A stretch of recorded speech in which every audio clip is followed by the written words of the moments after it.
All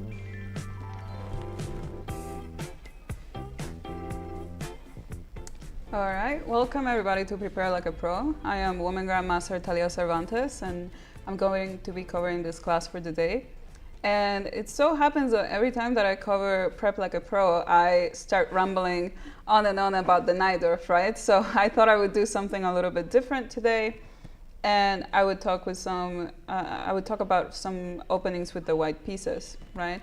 And one opening that immediately jumped to mind when I thought about this idea was the Ragozin, because nowadays it's just such a trendy opening. It's a very strong defense for the black pieces. And overall, you just see it at elite level tournaments. You see it, a lot of people playing it. It's gone up in popularity. And I just wanted to show some examples of a very solid opening. Not necessarily on like the quality of the moves, but just in the fact that you get really decent results with it. And how you can play against it, and also what happens when you end up incorporating a lot of tactical ideas, right? Just in ladies' night, a few moments before, we're mainly showing a blitz game, right? Which kind of not only involved the tactical aspect of the game, but also the practicality of it. And in this games that I want to show, there is also a very critical theme of attacking chess and tactics and calculation, right? So we can just kind of go ahead and get on with it. These are both two games of mine. But they're very similar, yet very different in some ways. And the first one that I want to show is from, I believe, the start of 2023, about a little bit more than a year ago. I had a very interesting game, classical game, in the Norm tournament. Then we can go ahead and take a look at the blitz game that I was referencing. But the game actually started with d4, knight f6, c4, e6, knight f3, d5, knight c3, and knight bd7 was played. This is a very overall, I would say, like closed position, a little difficult to play. It was thought that white had a very comfortable position in most against like knight bd7 or bishop to b4, things like that. But it seemed like now the trends are coming back, right? And all of these moves, even bishop to e7 in this position, queen's gambit decline, they're all of a sudden becoming popular again, and it no longer seems like white can get an advantage out of the opening, right? And that's why I'm saying that these openings tend to be so solid. It has happened to me that a lot of times I end up getting into a Carlsbad pawn structure, which is what happens when you at some point end up trading these pawns, right? And then you get like a symmetrical pawn structure, except that white has the e pawn and black has the c pawn. There are a lot of classical ideas in these lines for both sides. But it almost feels like it's very repetitive, and you're not exactly sure where you can make that strike in your own games. I've had many moments where, you know, I feel like I have a little bit of an edge in the position, but it's not quite enough to go for a win. So at some point you kind of have to go for something a little bit more critical, more dynamic, right? And if you want to do something like that, I would say that a really good advice in general, not just in this particular opening, is to take a look at how some really aggressive players play these lines. For example, Mahajan is a player that with the white pieces plays d4, but he always finds a way to bring back his natural style of like aggressive attacking chess, going for combinations, creating imbalance in the position, right? Even though he plays with d4, which is considered a little bit more tame than e4, right?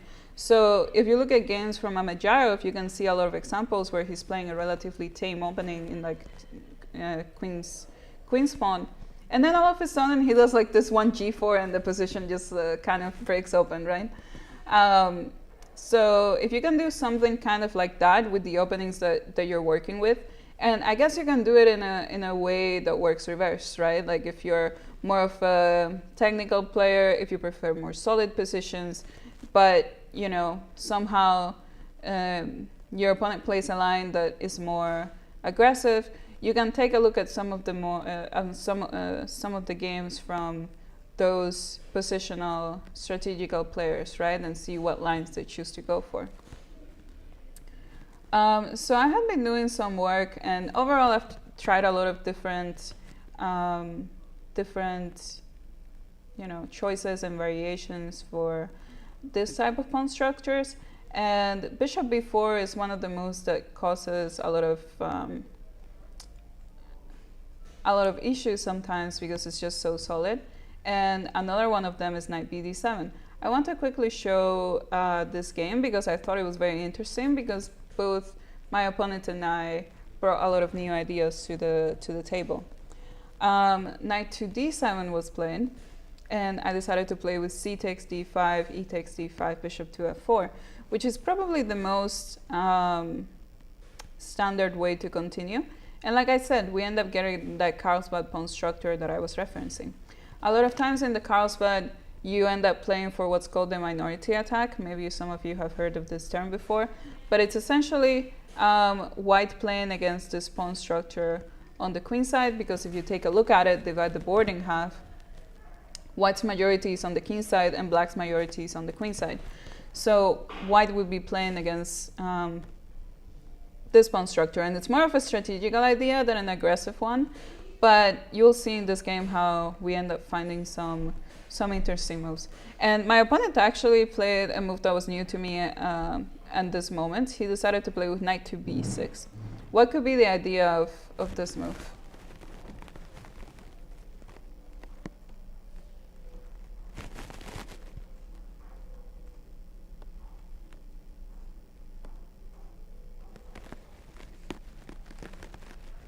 It looks a little strange, right? Because the knight just moved to d7. We always talk about not moving the same piece twice in the opening. But what could be the point of the knight going to b6? Right, yeah. Getting the knight away from d7 means that the bishop can come to, f5 at some point. And not only that, but a lot of times what the problem is when developing the bishop to f5 is that there might be some queen b3 idea attacking both d5 and b7, and it becomes a little bit annoying. Like if the knight is back on b8, let's say, that would be a big problem. But with the knight on b6, everything is protected, and who knows, maybe in the future, kind of like how the chat is suggesting, there might be a knight c4 idea, right? Putting pressure on the pawn on b2. So knight to b6 is a very peculiar move. You don't see this move quite often. In fact, a lot of times you see the idea of black going for something like bishop to e7, castles, they consolidate with c6, and then this knight from d7, the future is that the rook moves from f8 to e8, and then the knight goes either to f8, g6, e7, black plays g6, and bishop to f5. It's a little bit intricate, but the whole point is that as white plays with e3 and bishop d3, eventually you're able to trade the light square bishops, which is beneficial for black. Or another idea is that this knight ends up going to f8 and e6, right? And then something like g6, knight g7, bishop to f5, that's also possible. So there are a lot of different ideas, but they usually involve the knight going to the king side rather than the queen side, and knight to b6 was just at least new to me at that moment. I think now it has become a little bit more trendy. And knowing that knight to b6, the idea is to come bishop to f5, probably queen to c2 would have been a better choice than what I did. Probably after queen to c2, g6 would be played, keeping this idea alive. And then after e3, bishop f5, bishop d3, takes. We just get a position where white might be very slightly better, but it's still completely playable for both sides, and there are still a lot of games here. However, I didn't take knight to b6 as seriously as I should have, probably, and I actually played with e3, allowing the bishop to get to f5. However, once we got to this position, I started thinking of what could be my long-term plan, right? Because I just got myself to a position that I had not ever had before. And this is something that's very important, right? You don't want to just rush into ideas. You want to make sure that you completely understand what's going on at the board. So I thought for maybe 5 to 10 minutes, just wanted to make sure that I evaluate the position accordingly and that everything is fine. Can I adjust your mic? Oh, yeah, sorry. It's scratching on something. Oh, it's probably my hair. Oh, thank you. Okay, yes, so bishop to f5, and I'm not going to reveal my idea just yet, but I decided to play bishop to e2. I don't particularly want to trade bishops because my bishop is better than my opponent's. As you can see, my pawn structure is based on, you know, it's on the dark squares. So my light square bishop is my better one, my more dominant one in the position. So I decided to play bishop to e2. Bishop to d6 playing my opponent. And then here is where we start thinking about the long-term plans, right?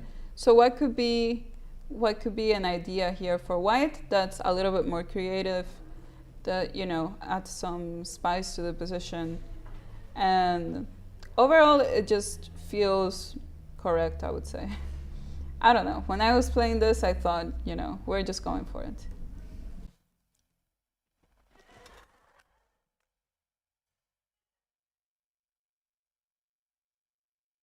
And it does make sense to spend time and think about this because it kind of determines which route the game is going to take for, you know,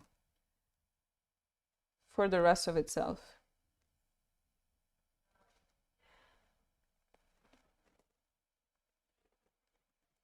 Okay, I have one suggestion for knight to h4. That's interesting. That's actually not a move that I considered. I'm not sure what the idea would be if the bishop goes back.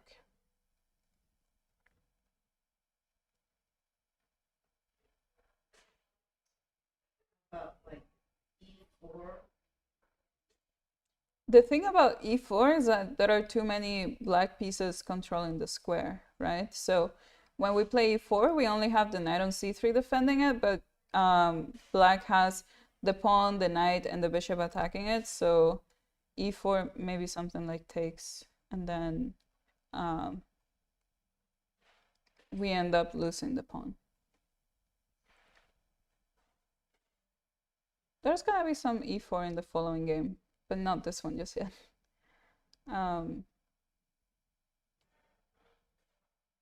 However, I kind of plan to utilize the fact that the bishop on f5 does control a nice diagonal, but it's not quite stable there just yet. So I can try to gain some space, gain some tempos along the way.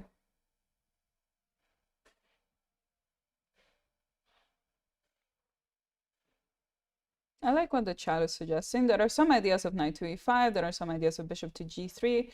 There's even one idea to g3, which I'm not exactly sure about because it almost feels like, you know, we can keep stalling the position, and then the structure with the pawn in g3 is a little bit off. But I would say like bishop g3, knight to e5 are natural choices. Any, you know, do you prefer any of them, or is there an idea that catches your eye?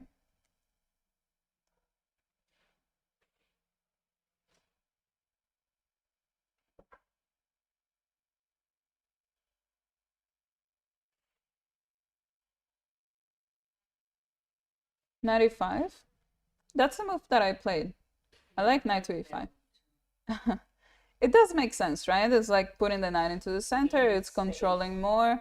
Yeah, it's gaining space. It's preventing a trade in the position, right? Because black wouldn't want to trade here on e5 because first of all, they're losing the bishop pair. And then at the same time, they're losing a lot of space in the center, right? You can take with bishop. Maybe you can get away with taking with pawn, but taking with bishop looks really good. And the white pieces are going to be more dominant later on in the game. But knight to e5, another thing is that we have to take into consideration what the ideas are going to be for the future, because my opponent actually castled here. And how do we continue? Castle is so natural, right? It does make a lot of sense. It's a very sensible move.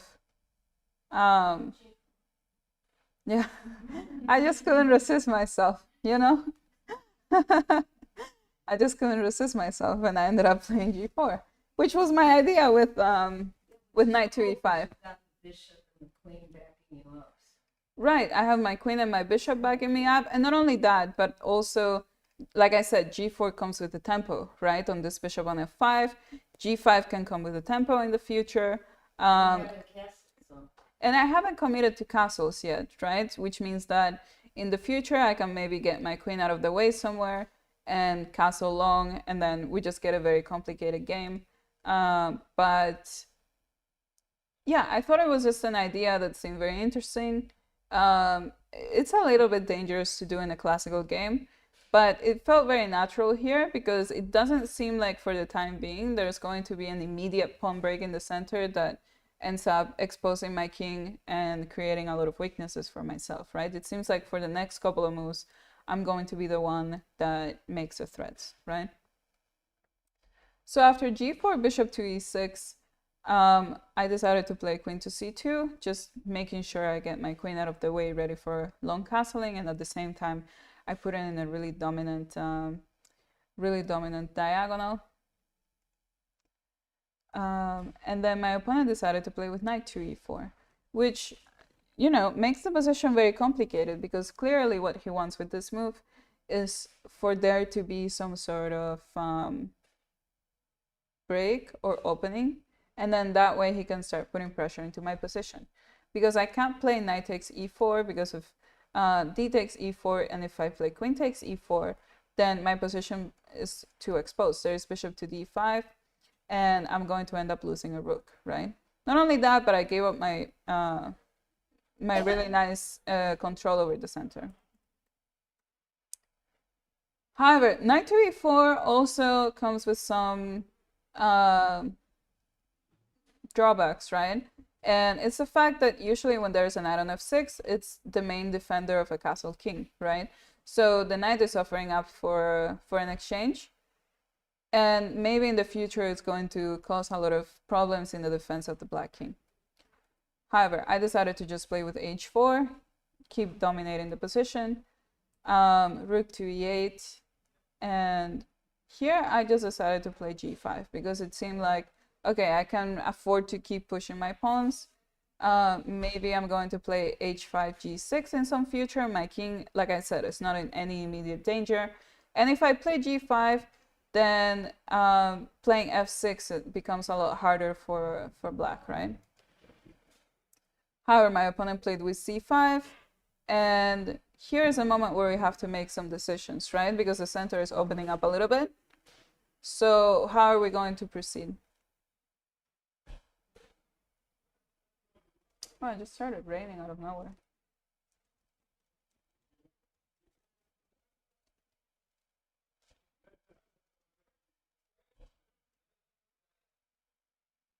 There are so many captures, so many things that you need to calculate at this moment, right? So it's a little difficult, but you know, this is why we study tactics.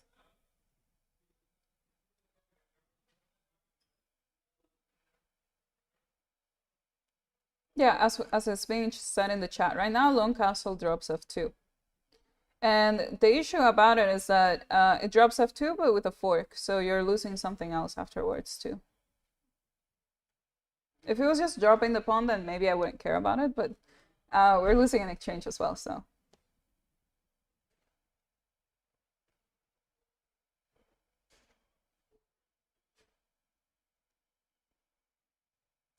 You just continue pushing. What if h5? That's getting very risky, yeah?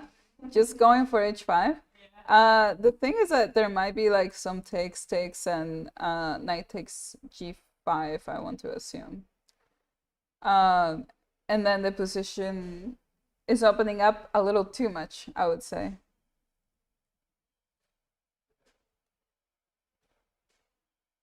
It looks like we have to deal with the center first.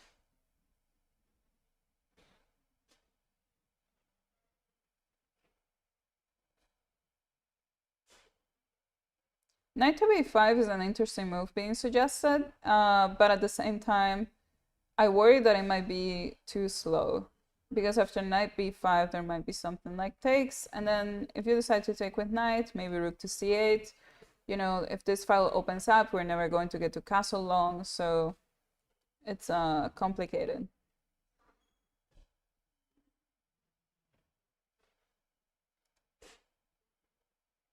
We're gonna have to deal with this situation first, right? So knight takes e4. Yeah. D takes e4. We eliminate technically black's best piece, right? Now the question is, what do we do next?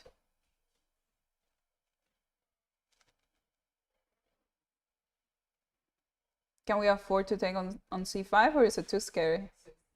Too scary? Did you not see me play g4? Can we push h now because we got rid of the knight?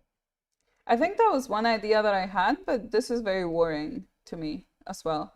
Because d3 is coming, and then if I take back here, then there might be like rook c8. So,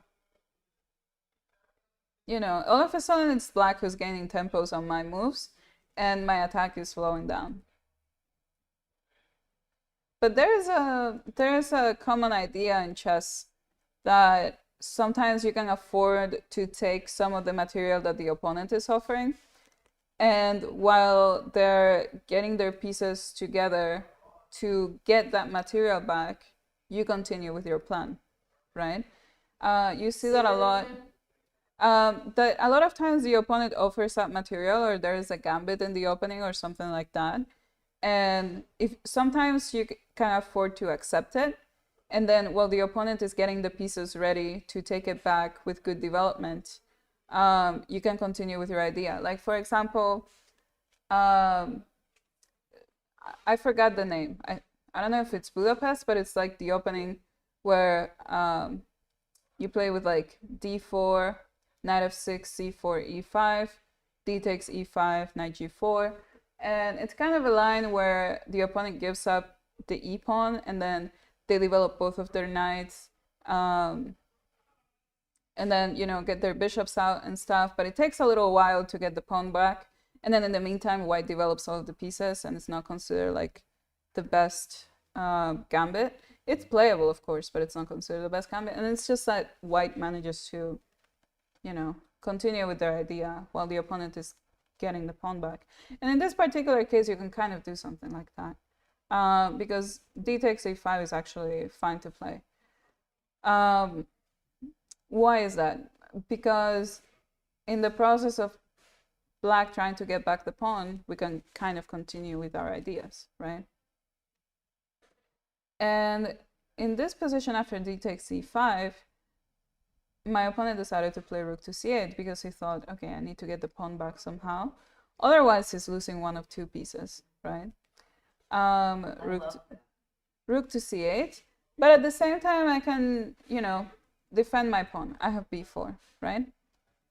So it's not so certain what's going on. And then he decides to play this move f6, which is actually, I see you shaking your head right away. Yeah, it's like never play f6. And this move is actually a mistake from black, because after takes, it's not so easy to know what to take with, right? Because if you take with the queen, then there's not going to be a threat in the knight on e5 right away, like from the pawn. So I can afford to play something like queen to b2, right? And then I keep attacking this too. I defend my knight on e5. If something like knight to a4, I have queen to d4. And the position is complicated, but at least I have material, right? However, my opponent decided to take with f takes g, g takes f6, right? And all of a sudden, this is a very big problem.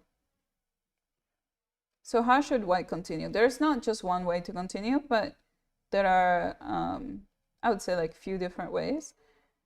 But it's crazy to think that an opening that started off so contained spiraled into this, right? Like we have on both sides over expansions and crazy positions. Both kings are not in a safe castle, you know, with like all the pawns protecting it, right? So how can white continue? Bishop h6. Yeah. Bishop Well, h6. The knight is hanging, so that's too early. Yeah, I think it's a little, I think it might be a little too early, but who knows? Maybe it does work. Just to prepare the check and then check with the rook. Maybe it does work because after bishop takes, you may have some rook g1. Yeah. And then the king doesn't have a clear way to go, right? Like king f7, rook g7, and the king is forced to go to f8, then you have some discoveries. And then if the king goes to h8, then bishop to g7. So yeah, maybe bishop to h6 actually works. I had another idea in mind, but there are a few moves that work here. Another move, for example, is actually rook to d1. That's a very strong move. But I ended up playing rook to g1, and then after king to h8, then is when my brilliant idea came to fruition. And it all has to do with the fact that the king is stuck on h8, right? Like if I just give one check, it's over. So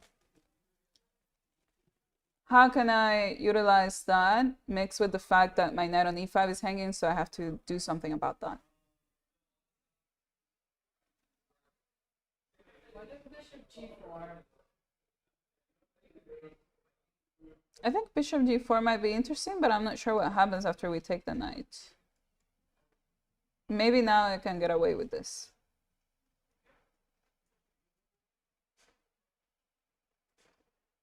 Oh my god, the rain is so strong. How are we gonna get home? But yeah, anyway, so knight g6 is another move being suggested in the chat. Maybe it still works, although I'm a little scared of this. It doesn't seem as concrete as some of the other variations that are possible. Maybe it still works somehow. I don't know. Well, now it's getting a little scary, yeah. I don't know. It's hard to evaluate. I think rook to d1 still a move, but I had something else in mind.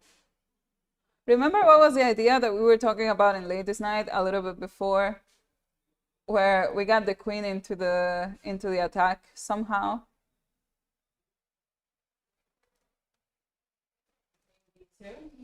Queen b2, yeah. Queen b2 is a move that I decided to play because it makes sense. I'm putting my queen literally in the diagonal of the king, right? I don't know if queen takes e4 has the same effect. I would like to think that it does, although I was a little bit concerned about this. But you'll see how it gets close to the same in the real game. But the whole point with queen to b2 is that my opponent can't really take on e5, right? Because I just take back and then the king is going to be in checkmate.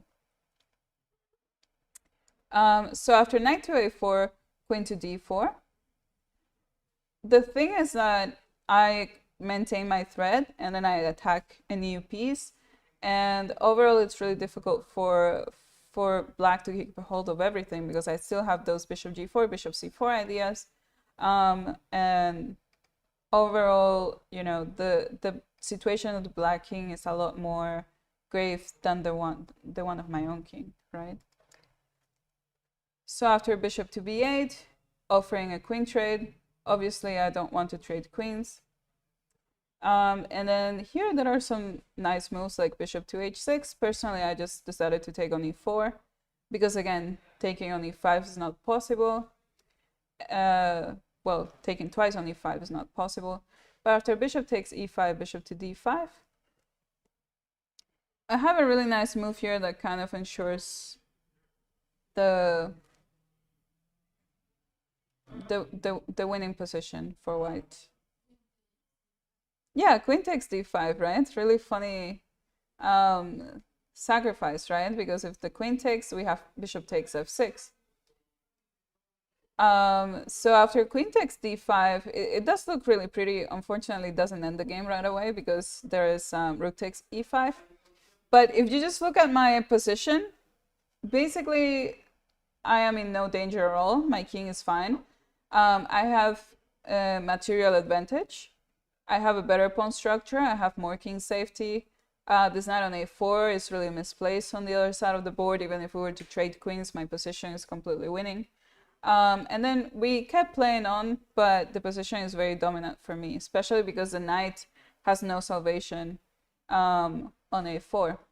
as someone said, queen to f7 looks like it's winning on the spot. I would say that there's queen e7, so that might make things a little bit more complicated, but the position is still completely winning for white. I'm just gonna quickly show the remaining of the game. I played queen b3 with the idea to take on a4. Queen to e8 to maintain the piece, but then rook to d1. The one piece that was doing nothing, yeah, finally getting into the game. b6, bishop c4 with the idea of rook g8. And we were kind of just moving pieces around, but eventually the knight on a4 was falling. And again, my king is in no danger whatsoever. In fact, I was the one to do the final tactic. I'm threatening bishop to d5 with rook to g8. So my opponent played rook to c7. And then here, what do we do?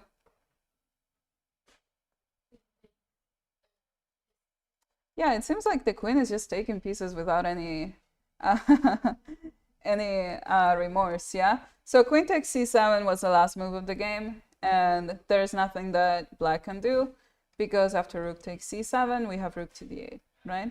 So an opening that started from like very normal beginnings, it's the Queen's Gambit decline, the Ragozin, the Orthodox, they're all openings that have very deep, very principled origins. They tend to be more positional, more technical. There are ideas that go on in those openings for like, centuries. But in some occasions, you can get away with tweaking the lines a little bit and trying to make them more practical, find some new ideas. And the beautiful thing about it is that I feel like chess today, in some ways, it's so overly saturated with chess theory and analysis and evaluating lines, trying to find advantages out of nowhere. But I feel like because of that, there is also the other side that focuses more on finding interesting ideas or novelties or new plans and openings, or practical continuations that, even though don't give as much advantage as some of the top moves by the engine, they make the game a lot more interesting, right? So that's why I was mentioning a player like Mahajan. He's kind of known for these ideas that might be a little bit offbeat, but they make the position a lot more practical and a lot more interesting, therefore. So this is the first game that I wanted to show. Then I want to jump into bishop b4, Ragozin. Any questions? No, I was actually lost after knight b6. I don't know if I can like quickly scroll all the way back. But yeah, knight to b6 was news to me. I was not prepared for that in the game. I don't think he had games here, so I was not expecting it. But, I think with experience also comes that understanding for evaluation. And then I was able to take a look at the position here and realize, okay, g4 can't be that bad, right? It makes a lot of sense because I'm gaining tempos on my moves. My king is not going to be exposed anytime soon. And I can build up my position. It might not be winning, it might not be slightly better for white, it might have nothing, but it's going to be a practical game, right? And it's just going to be basically my opponent and I butting heads against each other. He's not going to be in his prep either. So, I thought it was just a nice practical idea. And unfortunately, a lot of times you also play for the beauty of chess, even if it's not the most accurate continuations. So that was just an interesting move for me, and I ended up playing it. Yeah. Any other questions before we jump to the next game? Someone in the chat is saying that Leela gives g4 a double exclam. Well, if I can play like Leela, if I can play like AlphaZero, I'll take that as a compliment. But the other game that I wanted to show is with bishop to b4, right? Which is the main Ragozin. It's a lot more, it's also very technical, highly used in today's chess. There's a lot of theory on it. And I would say it's still debated which one is the best continuation for white. There are a lot of options. I'm just gonna show arrows. There's bishop to b5, bishop to g5. There's queen to a4. there's the idea of bishop g5, bishop takes f6, and then queen a4, right? There are some ideas with e3. There are some ideas with bishop g5 takes, and instead of queen a4, rook to c1. There are some ideas also of bishop to f4. Overall, there are just a lot of moves to choose from in this particular position. I think even queen b3 might be a move. I'm not entirely sure. You're gonna always take on d5 as well, so it's very, it's a very rich opening to choose from. But it almost feels like black is going to be fine regardless, and personally, I don't like that. So I was playing a blitz game not too long ago. I was gonna say like 2-3 months ago. And my opponent ended up playing with bishop to b4. And then I thought, okay, not only is this a blitz game, but also just a game in this very solid opening. I think instead of playing, maybe like some more trendy lines, I want to play something that gives me some practical ideas. And I had studied this line with bishop to g5, h6, takes, and queen to a4. To be fair, this one is a pretty nice line against the Ragozin. The idea of this queen to a4 checks is that you're forcing black to play knight to c6. And if you understand the Carlsbad pawn structures, usually the knight doesn't go to c6. Usually you play with c6, knight to d7. And in general, you just don't see the knight getting to c6 with the pawn on c7. The whole point is that in the future you can play knight to e7 and play c6 anyways, but at least for the time being, the knight is in an awkward spot, right? So that's kind of the idea of this. I decided to play with e3, castles, bishop to e2. I discovered the hard way one time that if you play queen to oh my god, I forgot how to speak. If you play queen to c2 with the idea of maybe playing like c takes d5 and bishop to d3 in the future, something like that. Actually, e5 is a very strong move, just like blasting open the center, so don't do that. But bishop to e2 is completely fine because you have the opportunity to castle in the next turn, so something like e5 doesn't make any sense because you have c takes d5, takes, and then, this is fine. Takes, the queen is on a4, not on c2, so you can actually take on b4 even. But bishop to e2, my opponent just played rook to d8, castles, bishop to f8. He decided not to give up the bishop on c3, which is completely fair because if he ends up taking on c3, it's not like the position is going to be worse or anything, but at least there is a little bit of imbalance, right? And that's what I'm looking for in this line. Anyway, that, my opponent and I have a difference where I can make some sort of run for the initiative, right? But he decided to play bishop to f8. I just played rook to d1, knight to e7, rook to c1. Kind of like how I mentioned, the position seems very tame. But we just played c6, takes, b4. I want to play b5 and disrupt this pawn structure, kind of similar to the minority attack that I was mentioning earlier. And my opponent doesn't want to allow that. He actually plays with a6. I played queen to b3 with the idea of a4 and b5. But my plan was quite short because my opponent played with g5. Now, really quickly, does g5 make sense or is it overexposing the position?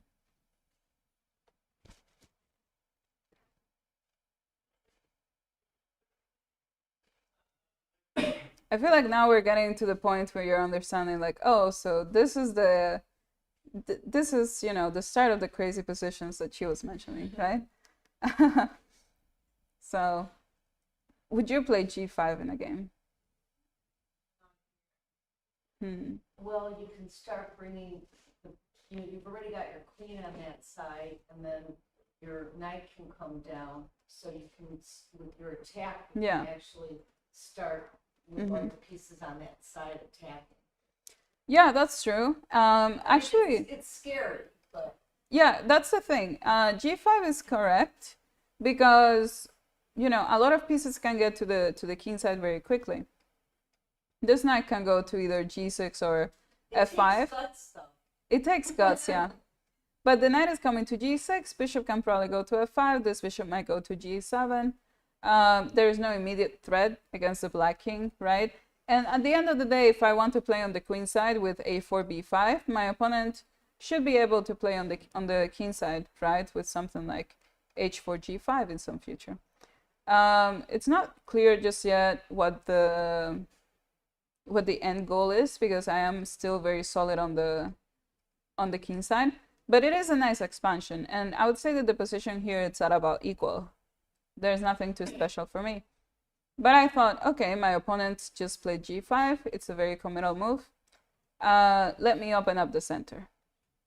Right, so I decided to play with e4. Usually, there's a saying, I don't know if there's a translation for it in English, but it's that if your opponent is playing on the sides, you can counteract in the center. And this is one of those cases. Especially because my opponent just opened up the position of the king. And also because if d takes e4, knight takes e4 comes with a tempo, right? And it's a tough decision because after e4, the natural reaction for black, it's always taking on e4, right? You don't want to allow something like e5 because then white ends up getting a lot of space. And in this particular case, I can even consider it takes d5, depends. Yes, so my opponent ended up taking d takes e4, knight takes e4, and here maybe queen to f4 was good, but he decided to play queen to g6. And here we actually had a move that I ended up missing for some reason. Can't tell you why. Maybe it's because it was a blitz game. Oh, I know why. Because I have been playing chess the whole day. This was at like 5 p.m. And I played a rapid tournament before, and then we were playing the splits tournament. But anyway, there's a really nice move here for white.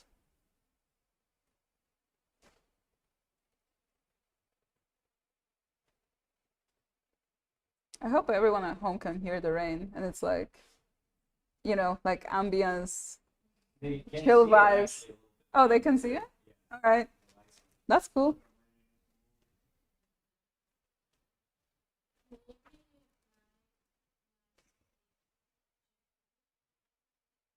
Wow, that's very aggressive. What's the idea after that?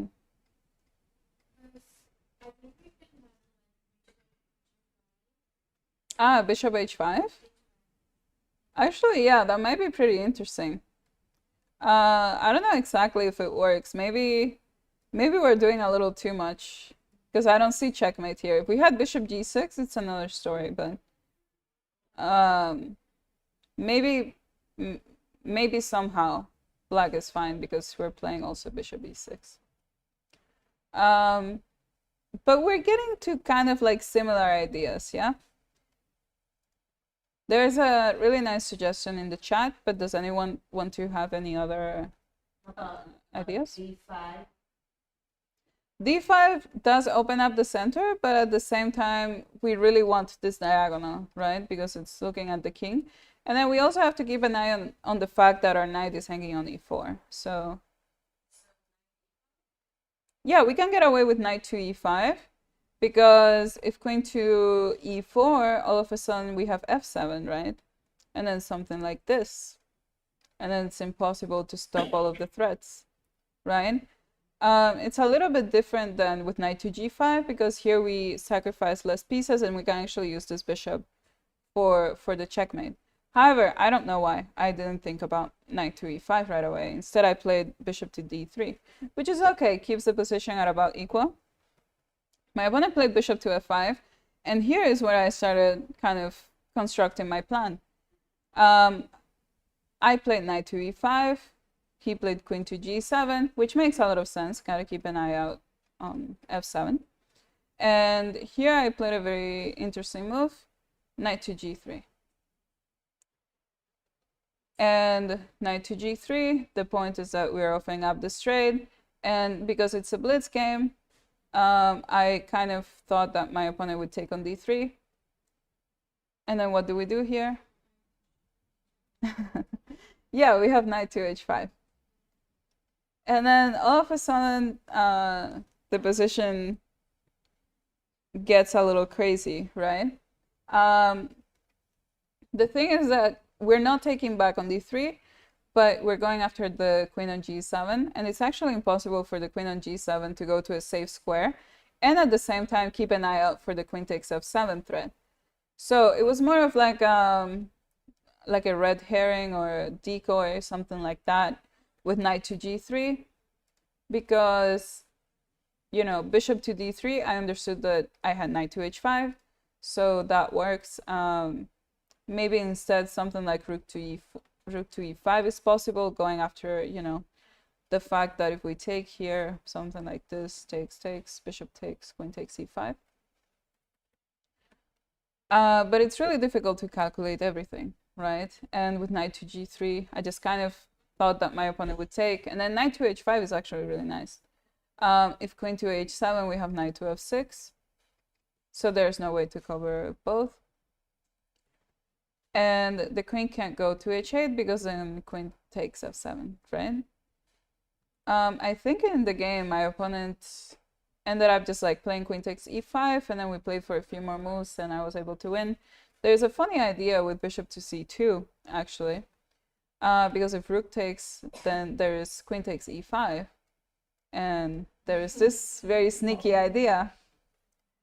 But I can just take back on c2, and my position is really strong anyways, because queen to h7 is still not possible, so queen to h8 has to be played, and the queen simply doesn't belong there, so we may have some ideas of rook d3, rook f3. But yeah, the whole point is that a lot of times, you know, even if the opening is meant to be really solid, there is a way to have a breakthrough and get really interesting or really aggressive attacking chess. And if you feel like that's more your style, then just know that there are always ways to sneak it in somehow into openings that are more solid, that you might not be as comfortable in.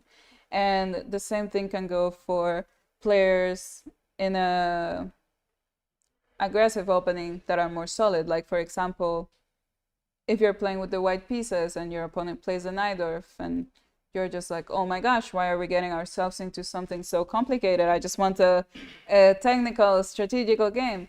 Well, there are options, right? Like, you can play with bishop to e2 Najdorf, which is known as like the most solid continuation. You can maybe try out knight b3, which is a more trendy line, but still has like more solid approach than some of the main lines with like bishop to g5, which is like purely memorization for the next 20 moves. Or lines with bishop to e3 or f3, which get into the English attack, and both kings are castled in opposite sides, and then you end up attacking each other. And that's just more purely tactical and, you know, a lot of memorization as well, right? So just know that it's possible to sneak in variations that suit your style more than your opponents in any sort of variation. And that's something that you really want to keep in mind, because you're taking the game to a territory where you're going to be more comfortable, right? So that's kind of the idea that I wanted to bring on today. Kasparov always managed to find spies in the Carlsbad with knight to e2, knight g3, f3, e4. Yes, that's another idea other than the minority attack. You can actually, instead of developing the knight to f3, develop it to e2, g3, play with f3, and prepare e4 at some future. Obviously not in this position, but before. And that's one really nice idea. I've played that way for a long time, maybe like 8 years or so, because I've been playing d4 for a while. But yeah, there are always ways, and a lot of times also you can use the computer, utilize, you know, the resources that are available today, technology, wow, so great. You can utilize that to actually find new ideas, some novelties in positions, and ways to kind of highlight your style, right?